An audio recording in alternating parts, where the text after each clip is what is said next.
Better Call Saul Season 6 episode review video. For the last 2.5 weeks, I've actually binged all the seasons of Better Call Saul. Almost ready for brand new episodes, which I will be ready next Monday for new episodes. I'm not sure if they air on the app earlier, or I just have to watch it when it airs on TV. But it's something that I should have done a long time ago. I just hadn't got around to it. I've reviewed every episode of Breaking Bad on this channel, and I'll review all the rest of the episodes of Better Call Saul. In addition to when it's over, I'll go back and review all the other seasons of Better Call Saul just to have them all on the channel. So there'll be a lot of Better Call Saul stuff this week. A few more Ozark videos, a few Dexter videos, a few Big Bang Theory videos, and a bunch of UFC fight reactions. At least 2, maybe 3.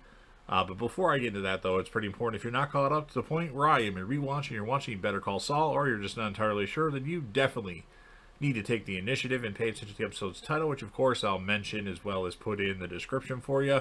If that happens to be the case and you're not caught up, it would be my recommendation that you don't watch this video any further to avoid any potential spoilers. This will be Better Call Saul Season 6, Episode 1. The title of this episode is called Wine and Roses.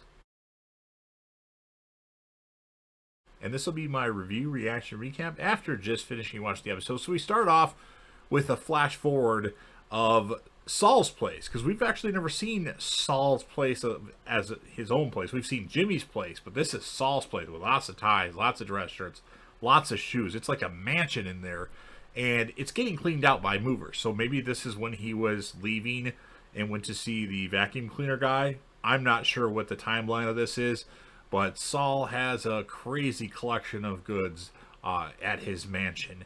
And then we see that Nacho, of course, is on the run from the Salamancas as he's in their territory. Lalo ends up at a friend's house, I think, and mentions to the male guy that he looks like ZZ Top due to his beard. Kim tells Jimmy, Saul, whatever you want to call him, she got 20 new clients from Grant, so it's going to be a huge day, and Jimmy and Kim take a cab to work. The twins, the famous twins from Breaking Bad, they arrive at the crime scene from Season 5. Juan Bolsa calls Gus Fring, saying that Lalo Salamanca is dead. I'm not sure if he's just telling him that or he actually thinks he's dead. I can't remember. And then Bolsa knows that Nacho is a rat and everyone will be looking for him. So Nacho is in serious trouble. Mike's telling Gus Nacho did everything he was asked to do. He deserves Gus's respect, which Gus says he has it. The cops realize that Guzman, Lalo Salamanca, his family was fake, and they wanted a meeting with Jimmy to go over that, or Saul, Jimmy, whatever you want to call him. And Jimmy, of course, says it's not his fault. He accidentally calls him Lalo at one point, plays it off that he has other clients, and then meets Kim out for dinner. Jimmy tells Kim that he's rented a car for them. Nacho gets to the motel room that was set up for him. He calls Tyrus, and Tyrus says it's going to be a few days before they can come and get him. So he's like, what am I supposed to do in the meantime? He's like, stay low, stay out of sight, and shoot anybody that tries to come in. I have a feeling that's not going to work out very well for him. I don't think he has any food in that motel. So Jimmy wants Kim to teach him how to play golf. He gets a tour of this golf place, but then they want to kick him out because of Kim's client, which his name is her former client. What the hell is his name? Ken? That might not be right. Kevin? He doesn't like him, so he wants him out. So then they say, oh, we actually have a waiting list and we can't let you in. But nonetheless, he's like, well, can I go to the bathroom after this big scene about his name being Jewish, Saul Goodman? And they're like, yeah, you can use the bathroom. So he goes in the locker room and puts a bag of what we think is cocaine in Howard's locker. It turns out to be powder. And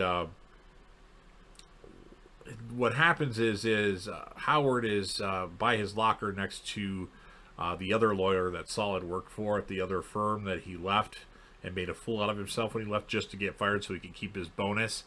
And he's like, what is that, Howard? And Howard's like, oh, it's not mine. It came out of your locker. So that's what they were doing at that.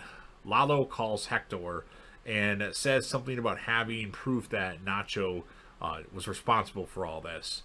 And Lalo was going to get smuggled into the country, but changes his mind after conversations with Heather, Salamanca. And what Lalo does is he actually shoots the two guys that would be doing the smuggling because they wouldn't give him his money back. And that's how the episode ends. So, pretty good start to the season of Better Call Saul. I almost said Breaking Bad there. It's interesting. I wonder where the timeline is of that whole thing with Saul's mansion and all the stuff that's being boxed up and thrown out.